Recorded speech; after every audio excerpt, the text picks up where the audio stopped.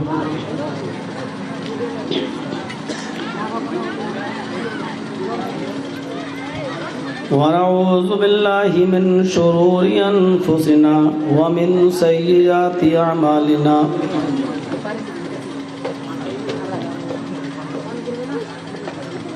من يهده الله فلا مضل له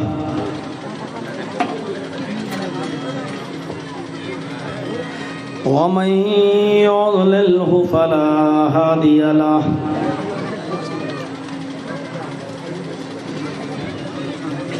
وأشهد أن لا إله إلا الله وحده لا شريك له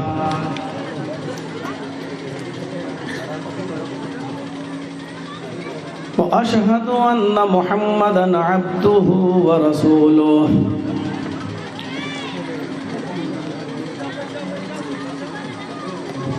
أما بعد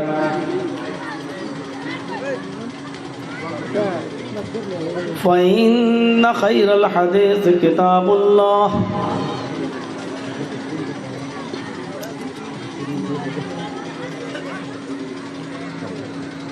وخير الهدي هدي محمد صلى الله عليه وسلم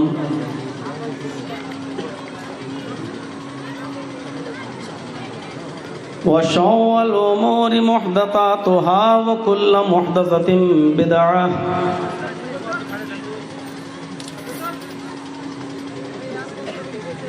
وكل بدعة ضلالة وكل ضلالة في النار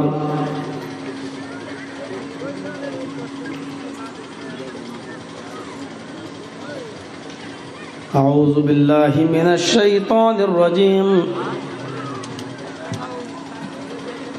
بسم الله الرحمن الرحيم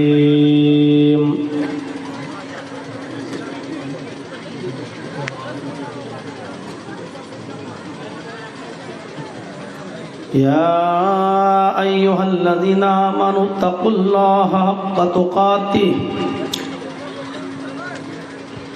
ولا تموتن إلا وأنتم مسلمون واعتصموا بحبل الله جميعا ولا تفرقوا واذكروا نعمة الله عليكم إذ كنتم أعداء فألف بين قلوبكم فأصبحتم بنعمته إخوانا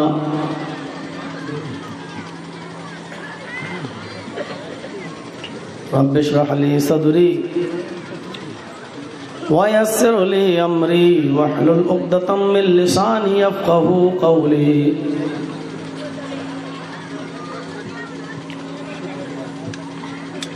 اس عظیم الشان اجلاس کے صدر محترم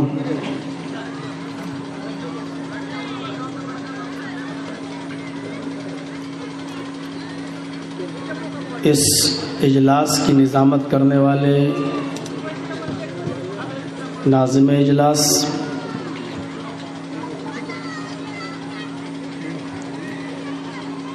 اس اجلاس کو رچانے اور بسانے والے معزز اراکین اجلاس، اسٹیج پر تشریف فرما معزز علماء کرام،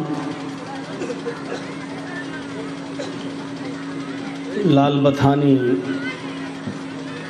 ضلع صاحب گنج جھارکھنڈ اور اس کے اطراف و اکناف سے تشریف لائے ہوئے باوقار سامعین حضرات، پردہ نشین اسلامی خواتین، پیاری ماں اور بہنوں، قوم و ملت کے لائق پر نوجوانوں،